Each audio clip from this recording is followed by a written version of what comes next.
Bienvenidos a Al-Ayam, un podcast sobre Israel y Oriente Medio hecho entre Barcelona y Tel Aviv.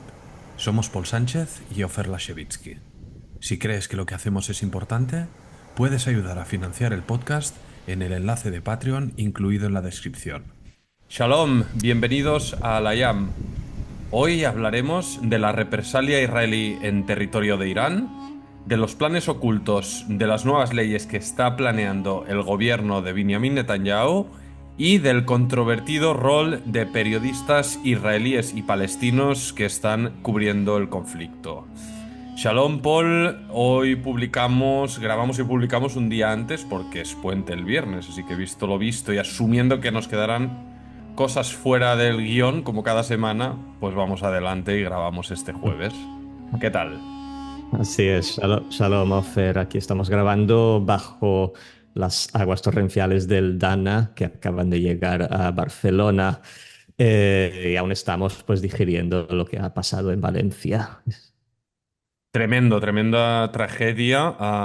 Un abrazo y todo el ánimo a la buena gente de Valencia y si hay alguien que nos escucha desde allá, pues toda nuestra solidaridad. La verdad que es una tragedia de una gran magnitud que esta vez nos toca aquí bien cerquita, aquí abajo. Por tanto, eso, un abrazo, solidaridad y, y nada. Por ahora estamos pendientes de cómo evoluciona esto aquí. Y entrando pues en la región que nos incumbe, empezamos hablando de este ataque, de esta esperada represalia de Israel a Irán, que ocurrió el sábado pasado, cuando las fuerzas de defensa de Israel lanzaron este ataque sobre suelo iraní. Digamos que tras el segundo ataque de Irán con misiles balísticos sobre Israel, que en la segunda vez logró sortear las defensas antiaéreas israelíes y golpear bases militares y áreas civiles densamente pobladas en Israel, aunque sin causar muertos, el gobierno de Netanyahu prometió una venganza que todos esperábamos. En una misión exitosa de la Fuerza Aérea israelí se golpearon objetivos militares estratégicos en territorio iraní.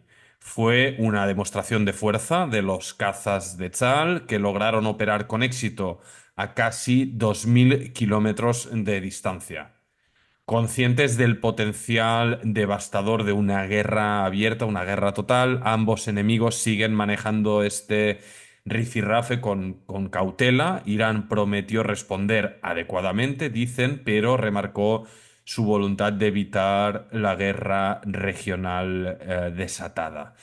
Una respuesta previsible, Paul, por parte de Israel y un desenlace por ahora también previsible. A mí me sorprende porque no sé si soy yo, pero ha tenido poca repercusión mediática, ¿no? Este ataque israelí, ¿o es mi impresión?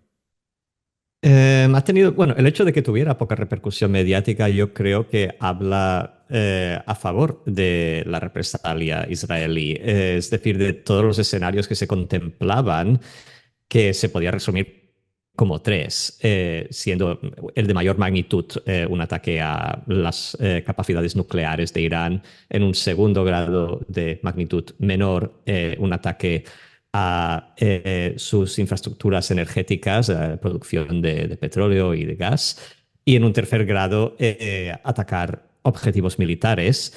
Este ataque ha sido, pues, podríamos decir, entre comillas, el mejor de los posibles escenarios, en tanto que no provoca una guerra total, aunque sí que es una escalada, porque no se limitó simplemente a atacar una base militar, por así decirlo, menor o simbólica, que de hecho es como respondió al primer ataque Israel, con un ataque de un calibre mucho más inferior a este, que pasó totalmente desapercibido.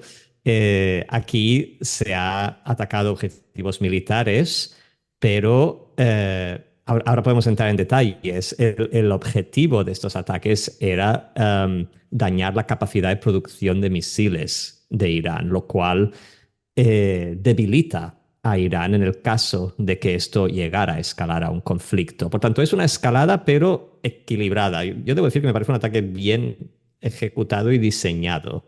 Brillante, francamente. brillante, es un ataque brillante.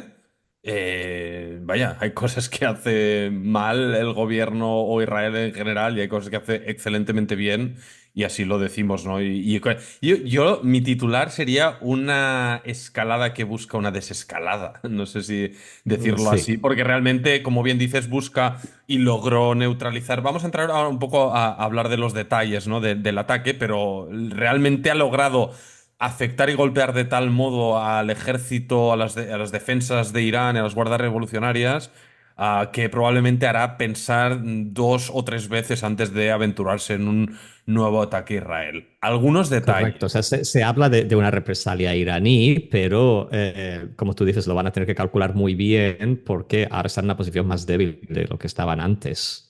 Si te parece, hago un repaso un poco de los detalles de cómo se desarrolló el ataque. En primer lugar, planeado y lanzado en plena coordinación con Estados Unidos, que ya semanas antes desplegó baterías antiaéreas en territorio israelí. Y Washington, tanto a nivel diplomático, político como militar, se aseguró de que fuera un contraataque limitado, porque a Estados Unidos no le interesa una gran guerra regional de consecuencias militares y económicas devastadoras, que también sacudirían a Occidente, evidentemente. Y por tanto, esa testosterona que habitualmente se desata en Israel después de los ataques y pidiendo esta venganza, como pedía el ex primer ministro Naftali Bennett, de ir a por todas, golpear el proyecto nuclear, bla, bla, bla, quedó pues más comedido, ¿no? Es un ataque que decimos, fue coordinado plenamente con Estados Unidos, Sí, en aunque que... quiero matizar un poco este punto, porque desde el 7 de octubre de 2023 Estados Unidos ha puesto muchas condiciones y líneas rojas y peticiones a Israel que en la gran mayoría de casos ha hecho caso omiso. Entonces es Sí, interesante preguntarse por qué en esta ocasión parecen haberse ceñido al guión y a mí me gusta la interpretación que da Greg Carlstrom de The Economist, que dice que para Netanyahu esto era un cálculo político sencillo, y es que si hubieran atacado, digamos, las capacidades de producción de petróleo de Irán o de gas, e incluso las centrales nucleares, eso habría disparado el precio del crudo y del petróleo en Estados Unidos a 10 días de las elecciones en Estados Unidos, y eso podría ser interpretado como Netanyahu intentando hacer quedar mal a la administración de Joe Biden. Eso pocos días antes de las elecciones, y podía parecer que está apoyando a un lado por encima del otro. Netanyahu ha preferido, si este análisis es correcto, quedar bien con todos, por así decirlo. No sabemos quién ganará en la Casa Blanca, aún parece 50-50, y él parece que está esperando a ver quién sale como ganador para tomar decisiones más arriesgadas. y te añado un asterisco de análisis de Al-Ayam, que creo yo que pasar líneas rojas en Rafah o en el sur del Líbano las puede asumir Israel a nivel de costos de seguridad, de cómo afrontar la amenaza o la represalia que eso supone, pero cruzarla en Irán tiene otro costo. Y es Por supuesto. decir, por tanto, eso decíamos, ¿no? Estados Unidos despliega baterías antiaéreas, Estados Unidos está del lado de Israel si Israel cumple con las condiciones que dicta el Pentágono, ¿no? Porque sabe que una guerra abierta, aunque la superioridad militar israelí es evidente y sus alianzas también son evidentes, las consecuencias son devastadoras. Pero bueno, entrando en detalle de este ataque que calificamos aquí de muy efectivo o brillante, son 100 aviones de la Fuerza Aérea Israelí, de Tzal, que en tres rondas de ataques logran golpear una veintena de objetivos en diferentes regiones de Irán. Se estipula que hubo cuatro soldados muertos que operaban en una de las defensas antiaéreas que fueron golpeadas, aunque podrían ser más. El régimen iraní dice que los jets de combate israelíes no entraron, de hecho, dentro del territorio de Irán, sino que dispararon desde el territorio de Irak. Recordemos, fronterizo con Irán. Son detalles que todavía no están del todo claros. Aquí también está la guerra de información, pero fuera como fuera, son jets que cruzaron prácticamente todo Oriente Medio, que previamente neutralizaron las defensas antiaéreas en Siria, por tanto que bombardearon en territorio sirio, por tanto Otra vez. demostraron nuevamente la supremacía militar israelí en la región y la libertad de actuar en caso de que se considere necesario. Y sobre los lugares atacados, tú, Paul, lo has aclarado al principio porque se apostó, pero entrando más en detalle, lo que se dañó muy severamente son sitios de producción de misiles balísticos, que es el tipo de misiles de largo recorrido que Irán utilizó en sus ataques previos sobre Israel, y también factorías de drones y presuntamente también radares de detección antiaéreos.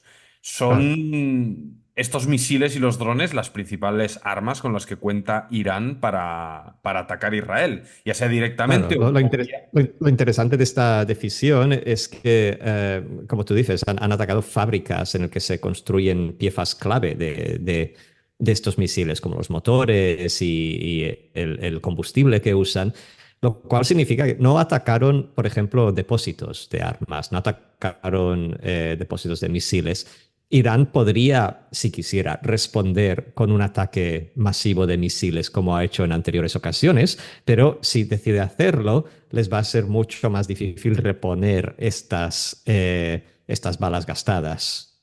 Y otro tema, tú hablabas antes de ¿no? El proyecto nuclear, lugares de producción energética. Los pozos de petróleo o las centrales petroquímicas en sí no fueron atacadas, pero fueron atacadas las baterías Mm. antiaéreas que las defienden. Por tanto, Sí, están desnudas, están sí. desprotegidas. La principal refinería del país, ahora no tengo el nombre aquí apuntado y no conozco también el territorio iraní, pero la principal refinería del país está El desprotegida. Bandar Imam, me parece, ¿no? Ujú. Sí. Está desprotegida y, como has dicho tú, Paul, Irán no tiene suficiente tiempo para reponer sus defensas antiaéreas y sus misiles balísticos, etcétera. Por tanto, claro, ¿cómo vas a responder? ¿Y en qué mensaje, qué propaganda le va a vender a su población? Porque al final, ahora entraremos un poco también al análisis interno de cada lado, de qué supone para cada lado. Pero ¿cómo le vendes, ¿no? A tu población que vas a seguir siendo beligerante contra el régimen sionista y bla, bla, bla, cuando de facto lo tiene bastante complicado y al final Irán prioriza, pues el régimen prioriza primero su supervivencia a nivel interno, ¿no? Hay un analista iraní, Hamid Hosseini, palabras al New York Times, que decía: Israel nos está mandando un mensaje claro, ¿no? Pueden haber serias consecuencias económicas para Irán si esto sigue adelante y si no entendemos que hay que manejar estas tensiones con muchísima inteligencia. ¿Qué más, Paul? Bueno, en general la propaganda iraní, como tú decías, a nivel de narrativa interna, lo que el régimen vendía a su gente y también al exterior, porque la propaganda iraní es efectiva en el exterior, han intentado restarle importancia al ataque. De hecho, muchos de los canales estos de propaganda oficial se dedicaban a compartir vídeos de gente por la calle haciendo vida normal, como para decir, esto no nos asusta, ve, nuestras defensas antiaéreas lo tienen todo controlado, pero claro, lo que nosotros podemos contraarguir a estas imágenes es que Irán no tiene los refugios antiaéreos que tiene Israel, por ejemplo. Esa es otra. Irán quería decir con estas imágenes, mira, nosotros cuando atacamos Israel enviamos todo el país a los refugios, en plan, los teníamos atemorizados. Y nosotros, en cambio, los valientes iraníes, pues no, seguimos en la calle como si nada, como si lloviera. Bueno, es que Pero bueno, la no tienen los diferencia refugios que tiene Israel, así que tampoco. y la diferencia es que el ejército israelí no bombardeó al Tuntún Teherán Correcto. con misiles, como hizo Irán, sobre todo Israel, Tel Aviv Claro. o casi toda la Y, ciudad. sí. Y tampoco es cierto que la gente no, digamos, no estuviera asustada. La gente que lo vivió, esto se veía en redes y hablando con gente que vive ahí, pues te dicen que durante el ataque estaban acojonados porque en tiempo real tú no sabes qué está pasando, no sabes dónde se está bombardeando y no tienes dónde refugiarte. Entonces, bueno, Irán intentó restarle importancia al asunto, La respuesta en Israel ha sido interesante. En Israel mm, hubo mucha crítica al ataque, especialmente desde la oposición. ¿Lo viste eso? No, ¿a qué te refieres? Pues Yair Lapid, por ejemplo, pero también Naftali Bennett, varios miembros de la oposición criticaron el ataque por decir que no habían ido lo suficientemente lejos, que deberían haber atacado infraestructura energética, centrales nucleares, pero claro, está en la oposición, para ellos es fácil decirlo. Así le va a la oposición en Israel, Sí. ¿no? Así de bien, también. Sí, es que ya para mí se están empezando a acomodar en la oposición, ya no le Mira, ven a esto futuro y se dedican eh, a criticar al tuntún, porque, guardémonoslo, porque me lo tenía sí. reservado para el siguiente capítulo de lo de las Vale, leyes, hecho. pero vamos a terminar con Irán, pero tengo palabras para la oposición israelí, que es igual de lamentable que su gobierno. El tema aquí, bueno, pese a lo que hemos dicho, en los análisis se remarca también, o yo mismo remarcaría que no hay que subestimar a Irán, que a pesar de los daños sigue siendo un país liderado por un régimen fanático, cuyo mantra, no olvidemos que sigue siendo, ¿no?, la destrucción de Estados Unidos e Israel a cualquier precio, y ha montado este eje de la resistencia o anillo de fuego, llamémoslo como queramos, en todo Oriente Medio, y ha gastado para ello muchísimos billones de dinero que lamentablemente no han Público. disfrutado los iraníes. Por tanto, este proyecto no se ha desmantelado en su totalidad, el régimen sigue estando ahí. Hezbollah, Hamas, los hutíes y demás siguen existiendo a pesar de estar severamente dañados, por tanto no hay que subestimar lo que pueda ocurrir en el futuro a pesar del daño infringido, ¿no? Ah, Tal vez me gustaría dedicar unas palabras al análisis de Daniel Bachandé que tuvimos aquí en Al-Ayam, en un capítulo. Te mandamos un saludo si nos escuchas, Daniel. Brillante analista español-iraní que comparte una filosofía bastante similar a la nuestra en Al-Ayam, ¿no? El respecto de tratar de difundir o ser didáctico respecto a la realidad del país de origen de su familia, sin dogmatismos, ¿no? Básicamente, él, me gustó el análisis porque no se centra solo en explicar los pormenores de este ataque, sino el big frame toda la foto general de este rifirrafe, ¿no? Que dura meses, ¿no? Y que él define Esto es un como análisis que publicó en Middle East Monitor, ¿sí? sí, justamente.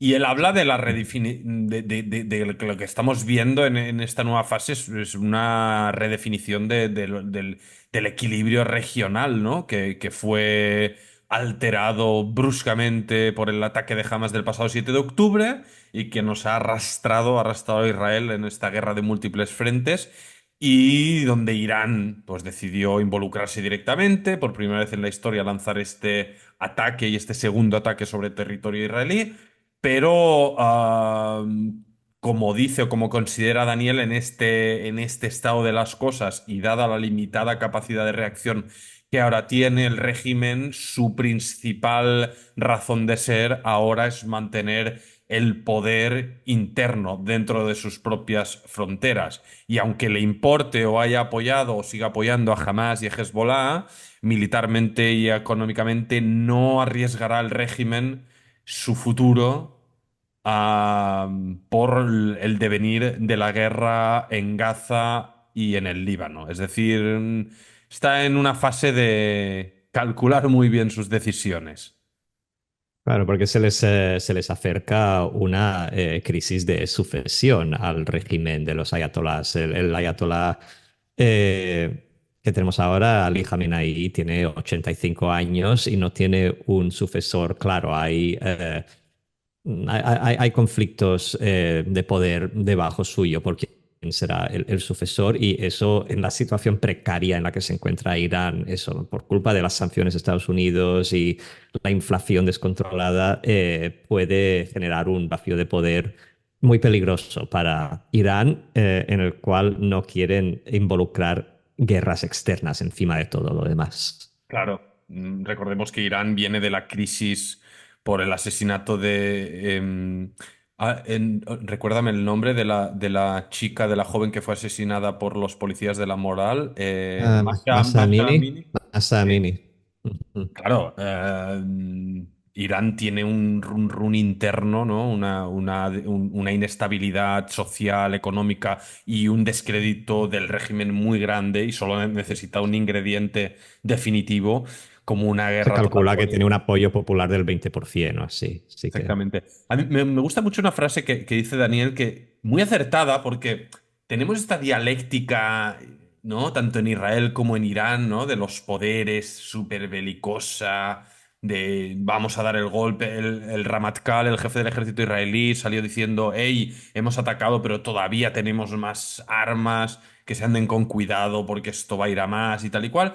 Pero por otro lado, apunta algo muy cierto que dice que ninguno de los países actúa impulsado por el pánico. En su lugar, se da suficiente tiempo para tomar decisiones valorando muy bien el posicionamiento internacional y reduciendo el inmediato riesgo de guerra. Y apunta que los canales diplomáticos parecen tener un efecto estabilizador. ujú. Y creo que tiene razón, ¿no? En el primer ataque Irán alertó previamente, ¿no? Vía canales diplomáticos que iba a disparar, y Israel se preparó muy bien. Creo que, si recuerdo bien, Probablemente... alertaron a diplomatas en Turquía y Turquía luego avisó a diplomatas israelíes. Hubo una cadena así, organizada. Podemos imaginar que incluso en esta represalia israelí pudiera también estar bien diseñada y calculada, no lo sabemos, pero sí que es cierto, ¿no? Que no son ataques ordenados desde el estómago y sin calcular, ¿no? Las consecuencias que podrían tener. En ese sentido, creo que es bastante A diferencia de la respuesta israelí a Gaza, por ejemplo, que sí que fue bastante impulsiva y poco planeada y caótica. totalmente, Pero totalmente. Al como tú final, decías antes, es el tema de la diferencia de poderes.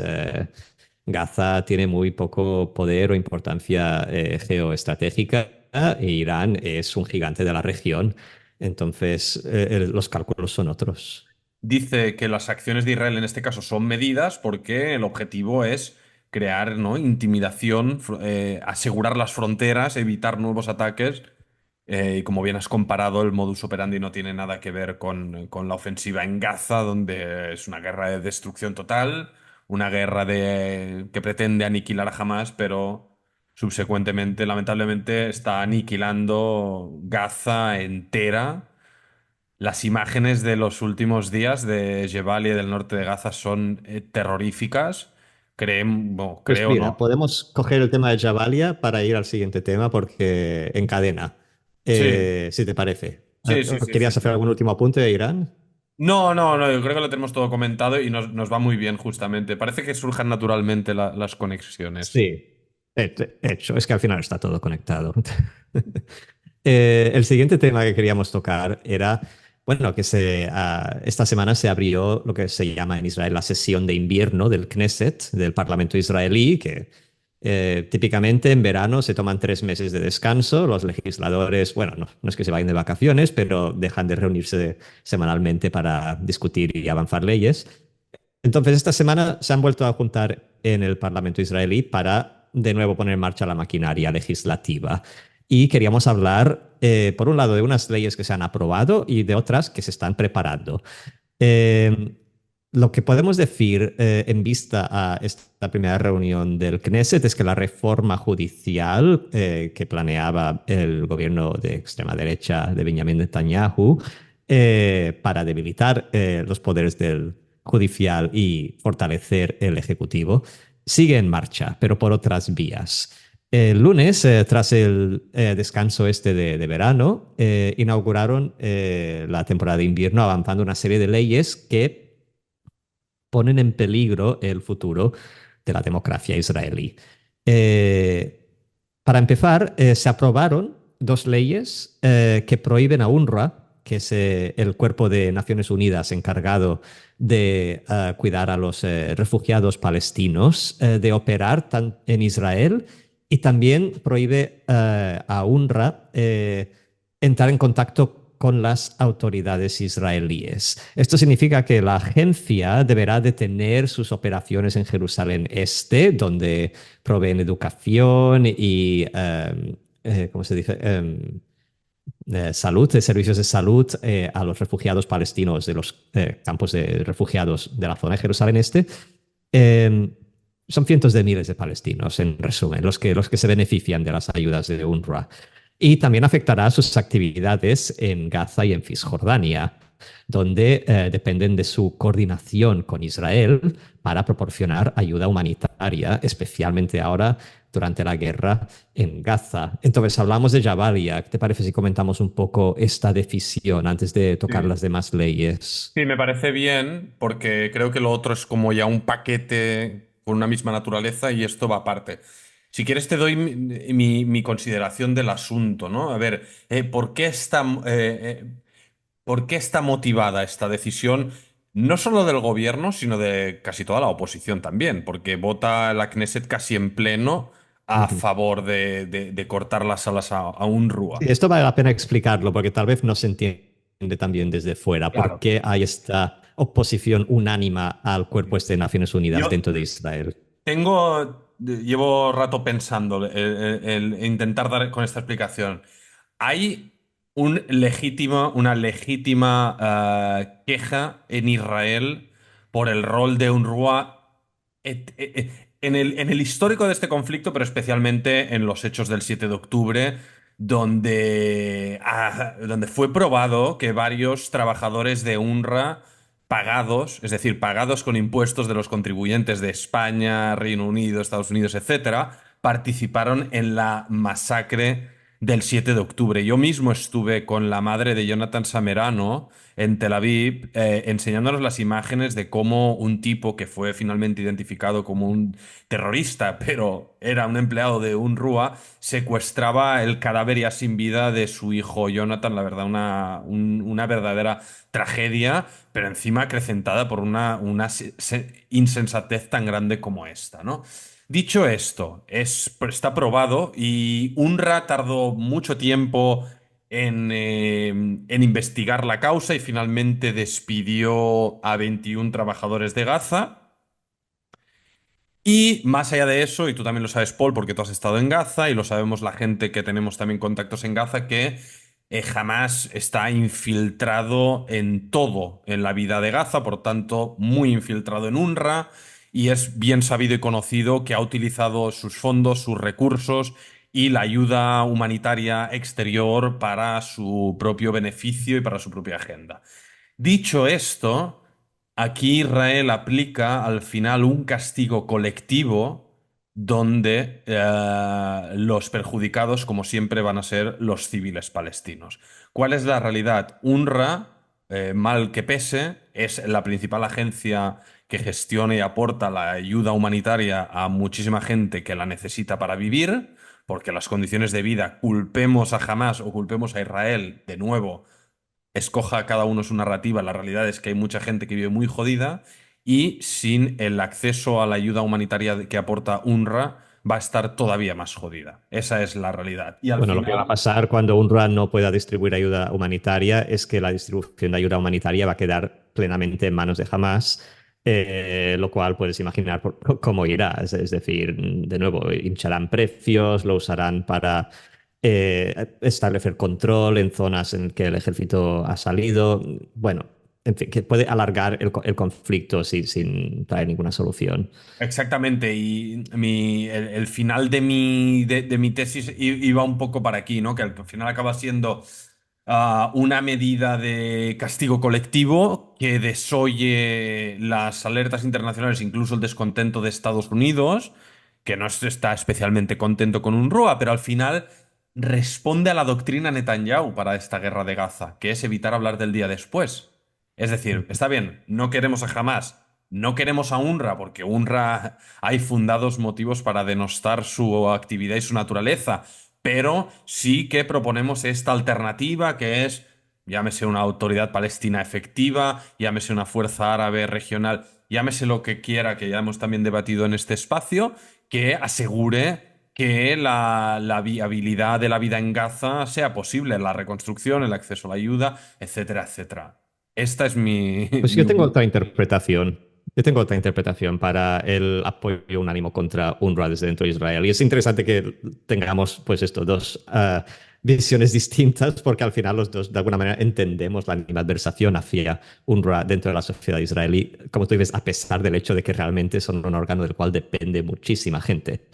Es que UNRWA tiene digamos, la misma existencia de UNRWA como organización, como rama de las Naciones Unidas, ya es en sí misma problemática. Por el hecho de que no hay ninguna otra rama, organización de las Naciones Unidas dedicada a cuidar a los refugiados de un conflicto concreto. Es decir, UNRWA nace para esto, dar apoyo, dar educación, sanidad a los palestinos y los descendientes de los palestinos que perdieron su hogar, fuera por expulsión o porque se fueron en el 1948 y que siguen desplazados hasta el día de hoy en campos de refugiados. Entonces, claro, la misma existencia de UNRWA parece implicar que la posición de Naciones Unidas dentro de lo que es la visión del conflicto palestino-israelí es que no puede haber una solución al conflicto palestino-israelí que no contemple el derecho al retorno de los 7 millones de palestinos que viven en la diáspora. Y eso es un punto muy contencioso dentro de la negociación de una posible solución a este conflicto.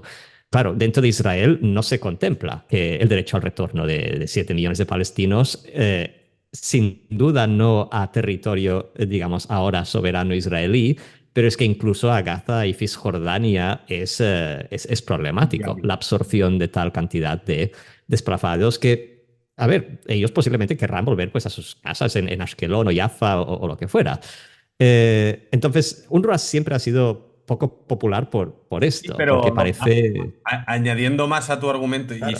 y sí, tal vez deberíamos dedicarle un podcast a este, pero un poco para finiquitar el asunto UNRWA, los judíos que fueron igualmente hostigados, perseguidos y forzadamente exiliados de Túnez, Algeria, Líbano, Siria, Irak, etcétera, jamás se les ha Claro. postergado su estatus de refugiado ni jamás han reclamado este derecho al retorno. Yo entiendo que es un Ujú. simbolismo muy poderoso de la narrativa y de la causa palestina y lo respeto profundamente, pero es inviable. Y seguir encallados en el pasado, igual que yo no puedo reclamar el derecho al retorno a Polonia, porque la Ujú. aldea de la que eran mis abuelos no existe y toda mi familia fue exterminada. Lamentablemente la historia de la humanidad está forjada sobre guerras y conflictos y parece ser que no hemos aprendido nada, ni unos ni otros. Pero Ujú. UNRWA y su naturaleza, lamentablemente, creo yo, contribuye a perpetuar este lastre y a empezar a pensar este conflicto en clave de presente y de futuro. Dicho esto, y lo he dicho antes, y supongo que aquí sí que estaremos de acuerdo, no estamos a favor de que millones de personas queden a la intemperie, huérfanas de solución política y diplomática, a merced de un grupo salvaje, terrorista, represor como Hamas, y a merced de las bombas de Israel y del sitio y, bueno, y de toda la penuria a la que está sometida la gente de Gaza, que no ha podido elegir más que luchar por sobrevivir cada día, ¿no? Correcto. Entonces, O sea, sí, a pesar de todas las críticas legítimas que hay hacia UNRWA, digamos, la aprobación de estas dos leyes no va a avanzar, digamos, los intereses de y, seguridad de Israel, al contrario, los va a empeorar. Bueno, como muchas decisiones que se han tomado en relación a la guerra en Gaza, pues no tiene para nada en consideración la vida de los civiles del otro lado, que debería ser, bueno, y es, de hecho, un deber en cualquier guerra, que es esto, proteger y tener en consideración la vida de los civiles del otro lado. Pero ya hemos visto que no es el caso.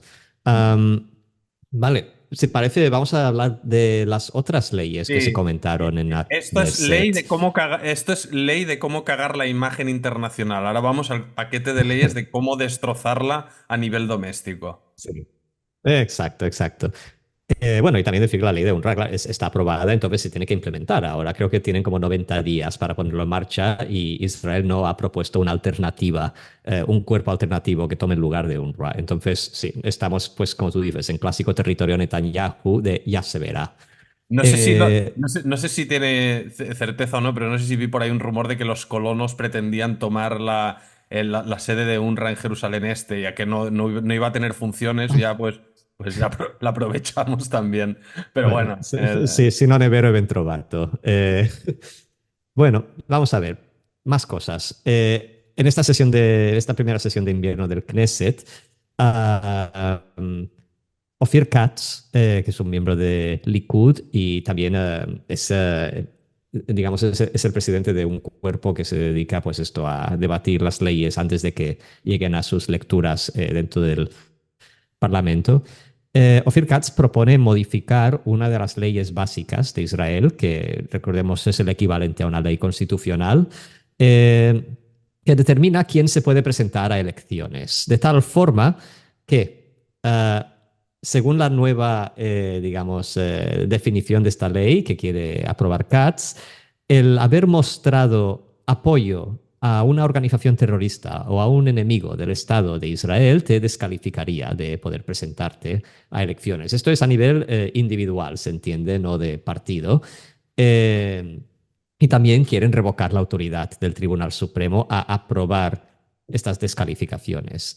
Esto de facto, como han señalado los analistas, tiene un fin muy claro y concreto, que es impediría participar a los partidos árabes en futuras elecciones y seguramente parte de los partidos de izquierda, ya que, claro, ahora mismo, me explico, ahora mismo para no poder entrar en el Parlamento, tú tienes que haber, según la ley básica, demostrado como un apoyo y una actitud, digamos, terrorista o criminal continuada. Tu actitud debe haber quedado demostrada a lo largo del tiempo. Y es por esto que cuando Ben-Gvir, por ejemplo, que ya sabemos que tiene un historial de crimen y racismo, se presentó a las elecciones y sus votantes, cuando lo veían por la calle, gritaban muerte a los terroristas, como están acostumbrados a hacer en su entorno. Perdón, muerte a los árabes, gritaban muerte a los árabes.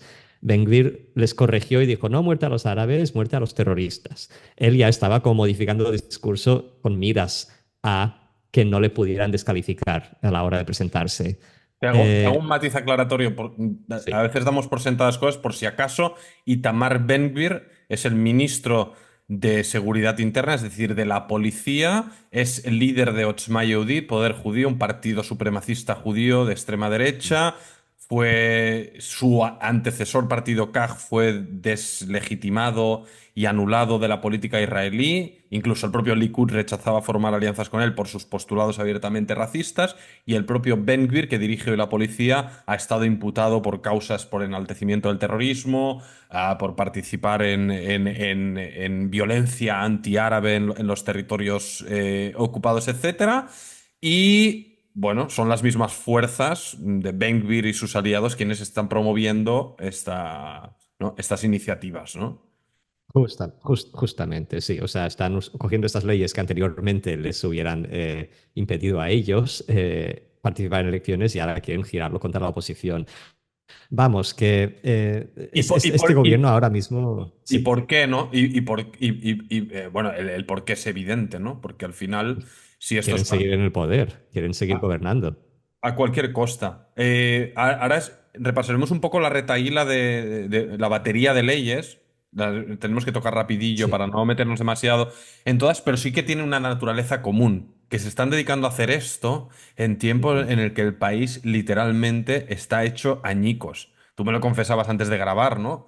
Cuán deprimente y qué mal se siente uno, ¿no? Al leer y ver y constatar qué mal van las cosas en nuestro país y qué mal le van las cosas a nuestra gente, porque hay gente que está al timón que se está dedicando a ello. O sea, la apertura de la sesión de la Knesset que tú bien comentabas, de la nueva temporada, venía acompañada de la llegada de los familiares de los rehenes en Gaza 390 días que sus hijos y su gente están abandonados en el maldito infierno y esta gente está montando comisiones para aprobar este tipo de leyes sin ningún tipo ya ni de interés en debatir qué hacer o dejar de hacer con la cuestión crucial de los rehenes. Y ellos están con, Claro, es con que el esto. gobierno no, al gobierno ya no le importa No, la no le guerra. O importa sea, a la día. guerra se ha convertido como en un, se ha convertido en un telón de fondo. La guerra se ha convertido en un telón de fondo, digamos, mientras dentro del Parlamento, en la Knesset, se está desplegando un drama paralelo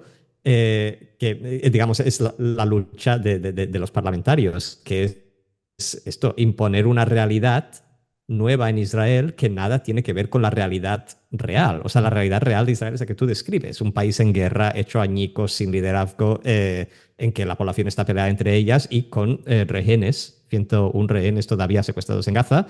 Y mientras tanto en el Parlamento ellos están intentando cambiar la cara del país para crear este pues etnoestado, colono, que no obedece ni siquiera como a la voluntad de la mayoría del país. Pero como tienen el poder pues cogido por los huevos, están centrando todos sus esfuerzos en alargar e imponer esta realidad.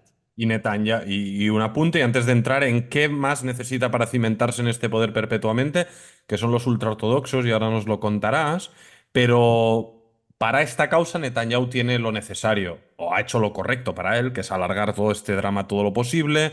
Ahora acabamos de entrar en el barro libanés, no paran de morir soldados, Paul, y los Sí, soldados, como hemos explicado cada día también, mueren son reservistas. Sí. amigos, padres, tíos, es decir, y lo del barro libanés lleva un mes. Y si en Gaza llevamos más de un año, espérate a lo que se puede alargar y Ujú. las consecuencias que puede tener este asunto, donde ya Tzal ya está diciendo que no tenemos muy claro bien hasta dónde se quiere llegar y cuál es el objetivo. Se deja en claro que eliminar plenamente a Hezbollah es misión imposible y ya se empieza a decir desde los estamentos militares que tal vez es hora ya de poner el alto el freno y ver y tratar de salir lo más victoriosos, pero salir porque el barro del Líbano Sí. ya lo hemos catado dos veces y la tercera puede ser muy dura. Para seguir en el poder se necesitan otros aliados, que son los ultraortodoxos. ¿Y qué paradoja y qué Ujú. carambola nos Sí. han preparado, Paul, para conseguirlo? Eh, bueno, esta es sí, otra de las leyes que se proponen avanzar. Una ley que regularía la conscripción de ultraortodoxos en el ejército. Es decir, recordaremos que hace unos meses, tal vez hace ya medio año, es que el tiempo vuela, el Tribunal Supremo decidió que la exención de los ultraortodoxos de servir en el ejército había llegado a un punto que no solo era inconstitucional, sino inmoral e insostenible, dado que el ejército estaba constantemente reclamando nuevos reclutas, especialmente con todos estos frentes abiertos, y decían, pues mira, es que tenemos un porcentaje gordo de la población aquí que podrían estar sirviendo y no lo hacen. Entonces el Tribunal Supremo dijo, "No, estáis obligados a servir". En la práctica no pasó. En la práctica se siguen negando a servir y la policía no les está obligando. La policía, como ya hemos dicho antes, controlada ahora por Itamar Ben-Gvir, el ministro de Interior, a quien le interesa pues, tener a los ultraortodoxos de su lado. Entonces, con esta nueva ley que se está avanzando, es una ley que busca regular el reclutamiento de los ultraortodoxos, supongo como para hacer ver al Tribunal Supremo que estamos haciendo algo, pero en verdad no. O sea, la idea es que ahora mismo sirven unos 1.800 ultraortodoxos, que no es nada. Con esta nueva ley se reclutarían 3.000 ultraortodoxos más de los 1.800 que ya sirven. Y la idea es que este número aumente año a año hasta alcanzar los 6.000 o 8.000. Que, bueno, a ver, son cifras francamente patéticas porque el ejército dice que necesita. ¿Tú te acuerdas de los números que dice el ejército? Que necesitan que como decenas de miles, como mínimo. Sí, no, Nada. no hay cifras concretas, pero hay señales de alerta ante el evidente, ¿no? El cansancio barra hartazgo de reservistas que ya están llamados a filas por cuarta vez en un año y ante la evidencia de que todos los frentes están abiertos, Cisjordania, Líbano, Gaza, quién sabe Yo cuál no sé, yo no más. sé cómo lo hacen los reservistas ya, francamente. O sea, a veces hablo con amigos que están en la reserva y los pillas en plan, no, es que me acaban de llamar, estoy volviendo a Gaza o al Líbano. Y dices, es que no sé cómo mantienen este ritmo. O sea, que tienen que parar toda la vida y ir a servir, en fin. E- Bueno, ellos, estas cifras, sí, no, ellos tienen que ir a servir y esta ley claro. la están montando para ponerle un poco de cosmética y seguir prolongando la exención para que la mayoría de los jóvenes ultraortodoxos sigan sin servir, que es lo, ¿no? En resumidas cuentas, Sí, que llegaríamos nada aquí, cambie. Mm. ¿no? Aparte, bueno, Itzhak Kolnov, que es el ministro de Yadut Torah, uno de los grandes partidos ultraortodoxos, se asegura de que este tipo de leyes pasen siempre porque amenaza con votar en contra de legislaciones importantes en caso de no. Ahora mismo lo que se avecina es los nuevos presupuestos del Estado, entonces está amenazando con votar en contra de los presupuestos si no se pasan las leyes de manera que a él y a su base le guste. Ujú. Bueno, más cosas. Otra ley Antes, que queremos no, comentar y... antes de que la comentes, solo un Sí, matiz para recordar también, para quien no lo sepa, por qué los jóvenes ultraortodoxos no van al ejército. Es un error histórico del liderazgo del Estado de Israel, de sus fundadores, que al principio otorgan una exención a los ultraortodoxos porque eran muy poquitos y se consideraban como los verdaderos guardianes de la fe judía y de la tradición. Hablábamos de un grupo de 300, 400 personas, pero fue un status quo no resuelto, como tantos otros en la historia de Israel, y una burbuja que se fue incrementando con el paso de las décadas, y hoy en día, pues obviamente la población ultraortodoxa supera el 10% de la población, estamos hablando de cientos de miles de personas, y unos 60.000 o más jóvenes en edad militar que a día de hoy están exentos de servir, mientras tus amigos, Paul, están por cuarta vez llamados a combatir en Gaza, en el Líbano. ¿Qué más leyes tenemos por ahí en el tintero? pues mira, voy a leer la lista simplemente, porque Sí. me he preparado una lista para el capítulo con todas las leyes que se han empezado a mover con esta nueva sesión, porque es interesante porque esto nos da como un flash forward, nos da una visión de lo que podemos esperar a lo largo del próximo medio año. Todos esos van a ser temas que se van a debatir, van a ser aprobados, los medios van a hacer mucho ruido, algunos se aprobarán, otros no, pero veremos que tiene un efecto cumulativo, que últimamente el objetivo es esto, debilitar la democracia. Vamos a empezar. Por un lado, una ley que permitiría al gobierno controlar cómo se mide la audiencia de los canales de televisión. Esto beneficiaría y significa que podrían recibir más ayudas canales afines al gobierno, como el famoso Canal 12. Hay una propuesta de ley que... ¿Has hecho una señal? No, Aruch Arbaez, canal 14. Canal 14. 14. Ah, Eh, gracias. Buen apunte. 14. Ley que debilitaría al Colegio de Abogados de Israel, que ahora mismo es una institución que juega un rol importante en la constitución de los jueces, la elección de los jueces del Tribunal Supremo. Esto haría más fácil pues poner jueces afines al gobierno de turno en el Tribunal Supremo. Um, Simcha Rothman, otro que tal, del partido sionismo religioso, partido de los colonos de Bezalel Smotrich, ha propuesto una ley que prohibiría a la autoridad palestina presentar peticiones ante el Tribunal Supremo de Israel. Se habla de una ley que incluiría dentro del llamado desarrollo del desierto del Negev la construcción de asentamientos en Cisjordania, por algún motivo. hostia. Una ley que haría permanente la prohibición de canales mediáticos que ponen en peligro la seguridad del Estado. Por ejemplo, lo que pasó con Al Jazeera, que ahora mismo la situación es que se puede prohibir canales de manera temporal y lo de Al Jazeera ahora mismo es temporal, pero esta ley haría que la situación fuera permanente. Ujú. Una ley que permitiría cerrar páginas web acusadas de lo mismo, de nuevo, poner en peligro la seguridad del Estado, o bueno, en la práctica eso significa cualquier narrativa contraria al gobierno, y una ley que prohibiría contratar profesores en instituciones académicas si estos han mostrado apoyo al terrorismo y también negar financiación a instituciones académicas por lo mismo, si esta institución se considera que apoya el terrorismo o los enemigos del Estado. Por último, una propuesta de ley que daría el poder al ministro del Interior de deportar parientes de terroristas hasta 15 años si son ciudadanos israelíes y un mínimo de 20 años si no son ciudadanos israelíes, es decir, si son palestinos de los territorios ocupados. Um, Esto se aplicaría a parientes de primer grado, padres, hermanos, hijos y cónyuges. Y me gustaría destacar una frase que dijo Ophir Katz, el que hemos mencionado antes, durante la reunión del Comité Ministerial de Legislación. Dijo, hablando de esta ley, estamos hartos, cita, estamos hartos de que nos masacren en nuestro propio país. Tenemos herramientas para disuadir y prevenir. Ya hemos superado el punto en el que el Ministerio de Justicia y el fiscal general dicen esto es inconstitucional y nos echamos atrás. O sea, básicamente ha puesto en palabras lo que hace tiempo que estamos viendo, que es que hay un rifirrafe entre el Poder Ejecutivo y el Poder Judicial, que siempre que se aprueban leyes racistas, discriminatorias, el Tribunal Supremo viene y dice, anulad esta ley. Y este hombre, Ophir Katz, ahora mismo dice, pues ya no, ya estamos en un punto en que podemos hacer lo que nos dé la gana.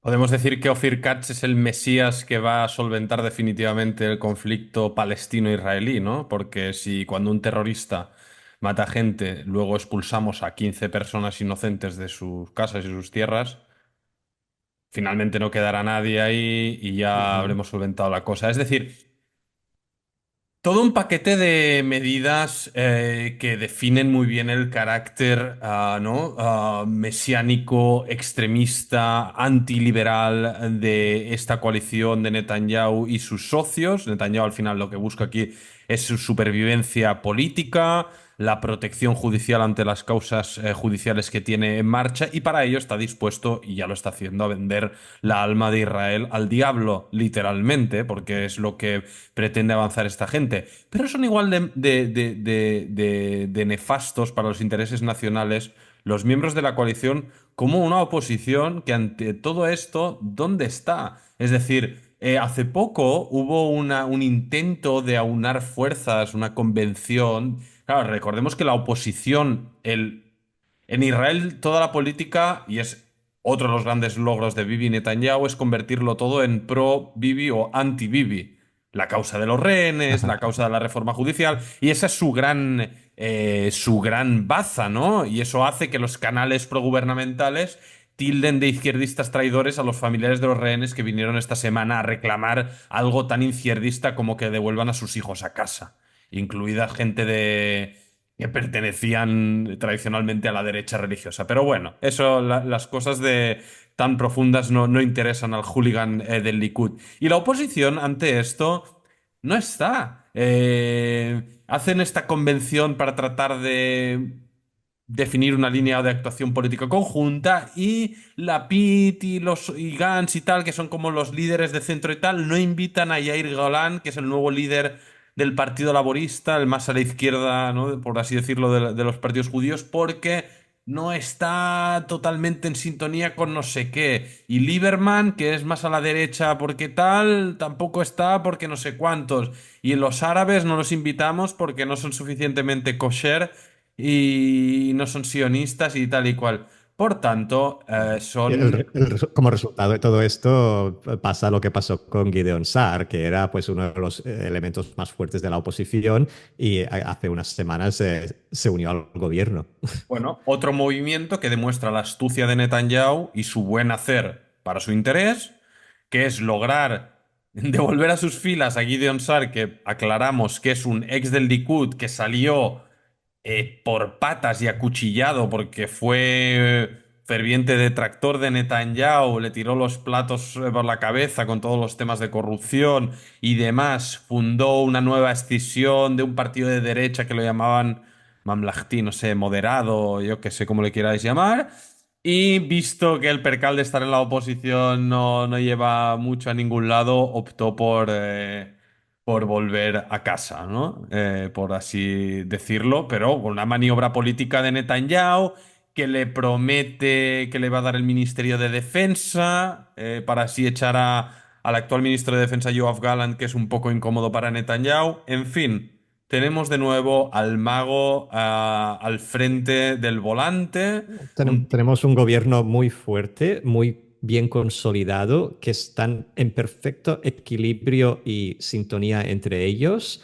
O sea, ojalá un gobierno así, pero con intenciones positivas y buenas para el futuro del país, porque Sí. Esto es wow. O sea, es una lástima ver un gobierno tan bien estructurado y tan bien organizado con políticas tan nefastas, Con unas francamente. intenciones tan malas, por tanto, también lo decimos de aquí, apoyar el derecho de Israel a existir o de defenderse o de bla, bla, bla, no pasa por tragarse toda la basura que emite este gobierno, igual que lo reclaman muchos israelíes, a quienes supuestamente apoyamos. También es hora de despertar y asumir los verdaderos riesgos que comporta este gobierno, no por el hecho de que sea de derecha, sino por el hecho de que es un gobierno que está promoviendo literalmente arrasar con los pilares de la única democracia en Oriente Medio, que hace cosas. No sé cuánto tiempo te queda, Paul, pero nos queda un último frente, tal vez lo podemos. Sí, vamos a tocar el último tema rapidín. Y sí, porque tengo que salir. Sí, esta única democracia en Oriente Medio tiene problemas también en el frente de guerra periodístico, ¿no? Tanto israelíes como palestinos, porque hay un par de capítulos especialmente que nos han alterado bastante aquí en Al-Ayam y que creíamos correspondiente dedicarles unos minutos. Y es que esta semana circularon imágenes de Dani Kushmaro, que es el principal presentador, diría yo, de la tele de Israel, del Canal 12, que es el más visto, publicando un reportaje patrullando con tropas israelíes en el sur del Líbano, y el tipo aparece ataviado, con casco, chaleco antibalas y demás, atendiendo instrucciones de un soldado que le explica cómo operar un mando a distancia para hacer detonar un edificio. Instantes después, el periodista, sin pensárselo dos veces, aprieta el botón rojo y ¡pum! Hace volar por los aires un edificio o medio pueblo entero. El incidente Sí. ocurre justo 2 días después de que Israel acusara nuevamente a 6 periodistas de la cadena catarí Al Jazeera, a la mayoría que operan en el norte de Gaza, sitiado y atacado por Israel diariamente, de ser integrantes de Hamas. Igual que con UNRWA hay pruebas evidentes de que supuestos periodistas de Al Jazeera o freelance de otras agencias participaron activa o pasivamente también en la masacre del 7 de octubre. Hay un tema fundamental, antes de pasarte la palabra. O sea, Israel acusa a estos periodistas de decir, no sois trigo limpio, presuntamente son terroristas, por tanto son blancos legítimos. ¿Qué dice los convenios de Ginebra sobre los protocolos de la guerra? Que si un periodista está en zona de guerra, debe ser tratado como civil y protegidos como tales, siempre y cuando no participen en hostilidades. Ujú. Léase, si los periodistas en Gaza son miembros de Hamas y participan en hostilidades, son legítimamente asesinables. Por tanto, Dani Kushmaro también es legítimamente asesinable. Es que literalmente. Totalmente. Es Es que. lo que es surrealista de esa imagen. O sea, es algo totalmente. O sea, no. Sí, fue surrealista ver este presentador de televisión. O sea, que no sé cómo explicarlo para que la gente. Yo No, qué sé, imaginaos el presentador de televisión española, ¿sabes? Ahí haciendo volar un edificio. es que me Es pongo las algo. manos en la cabeza porque de verdad es que lo compartimos aquel día y es que todavía lo pienso y no doy crédito. O sea, al menos los periodistas de Al Jazeera, por así decirlo, los que participaban en el 7 de octubre, o sea, no publicaron en directo como ellos lo hacían. O sea, tal vez en sus móviles privados, no recuerdo los detalles concretos de cada caso, pero no por la tele, No, ¿sabes? O sea, esto fue como hay, una hay, operación militar televisada y llevada a cabo por un periodista. O sea, esto o es sea, absurdo. El hombre se está convirtiendo en un blanco militar y también, a ver, a- fácilmente Hezbollah ahora puede decir, pues vamos a atacar cualquier periodista israelí, porque claramente son una amenaza. O sea, y lo tienen, eh, y las pruebas no las ha recabado Hezbollah. Se las ha dado el Canal 12 en prime time. Es que es lo más bizarro de todo esto. O sea, los totalmente. actos, la presunta participación de periodistas del Jazeera o otros canales el 7 de octubre, esta participación o su rol se revela con investigaciones tanto del ejército israelí como de agencias externas o medios pro-israelíes que recaban información disponible en la red para ligar cabos y acabar consolidando estas acusaciones, ¿no? Lo bizarro aquí es eso, ¿no? Es decir, asumimos, y también lo hemos dicho aquí en Alayam, que el rol de la prensa mainstream israelí es bastante problemático en tiempos de guerra porque es excesivamente parcial, dramatizante, hace perder el no ayuda a comprender toda la foto de lo que ocurre en la guerra, sino refuerza excesivamente el relato de lo que ocurre solamente a los israelíes y refuerza exclusivamente Bueno, el muchos se dedican a repetir de forma automática los comunicados que reciben de los portavoces del ejército, Sí, simplemente. exacto. O sea, Pasan a dan ser. como máxima credibilidad al ejército. En Israel no se duda que el ejército siempre dice la verdad.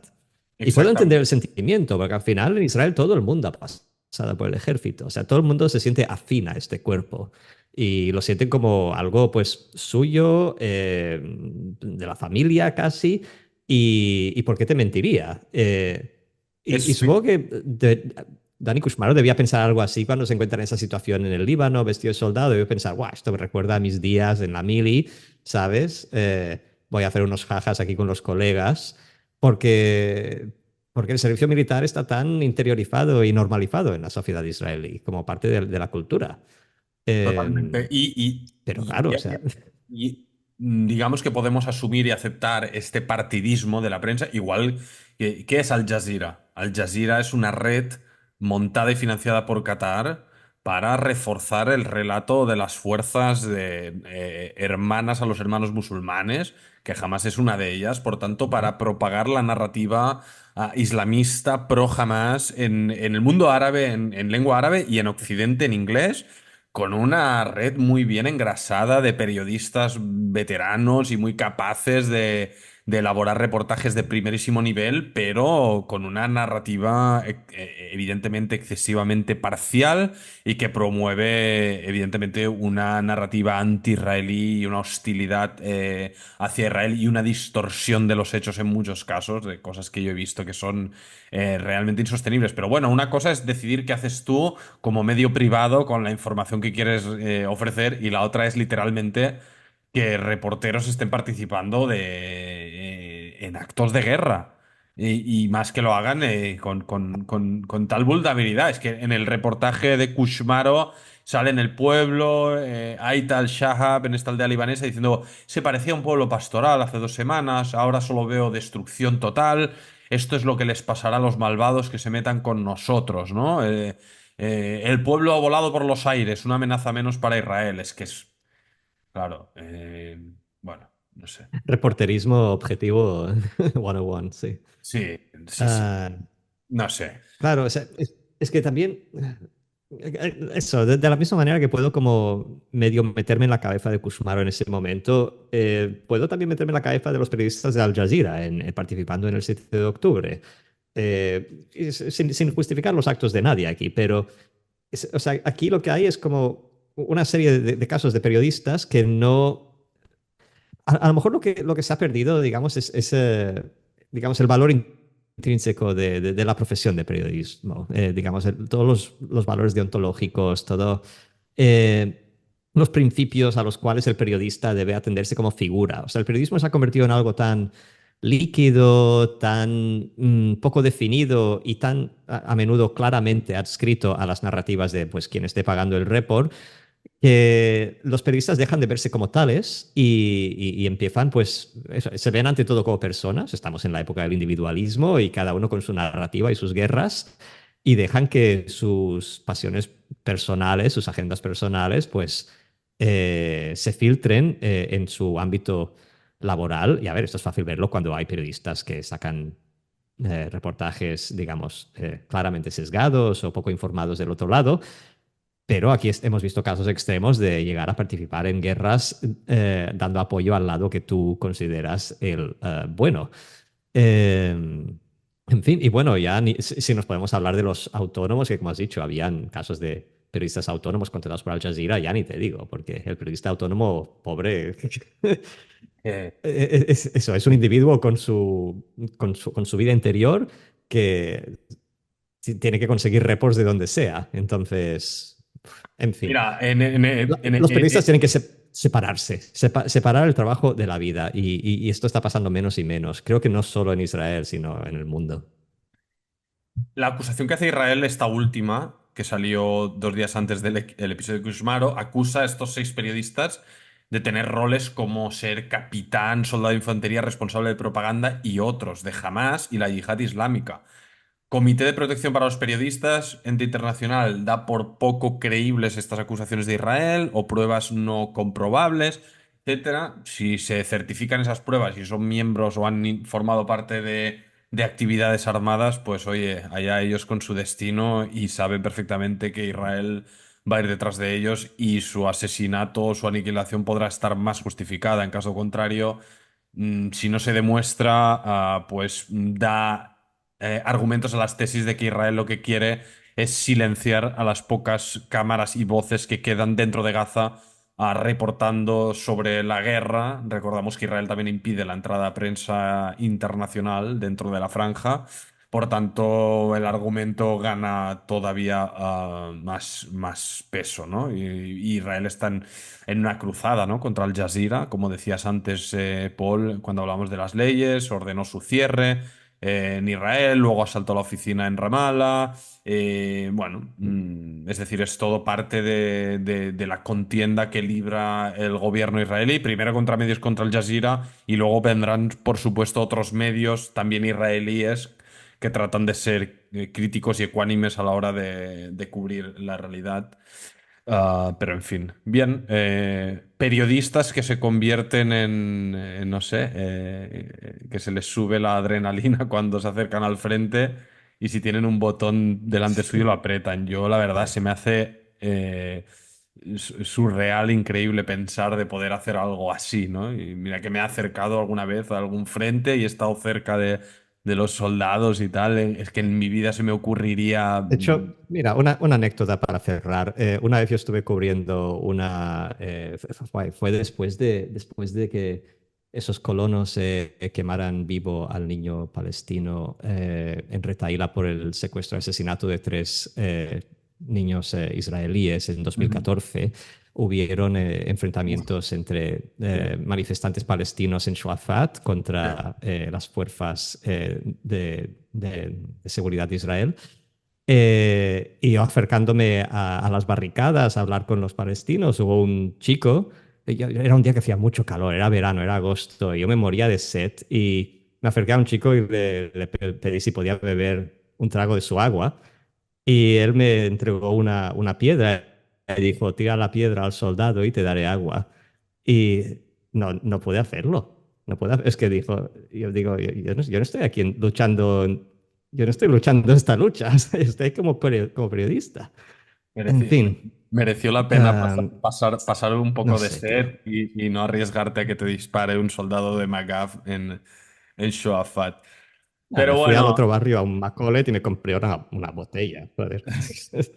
En fin, en fin, un vamos a conflicto. cerrar. Yo tengo que salir corriendo. Sí, un conflicto que Eh, no nos deja de sorprender cada semana. Lo vamos a dejar aquí por hoy y con este puente que tenemos por delante y ya seguiremos conectados pues, para ver qué nos depara la semana que viene. De nuevo os animamos a que si os gusta Alayam lo compartáis, nos comentéis los capítulos y ya si os mola un montonazo, si os suscribís, pues nos haréis doblemente felices. Un abrazo, Paul, y que pases un puente tranquilo. abrazo, Fer. Nos vemos.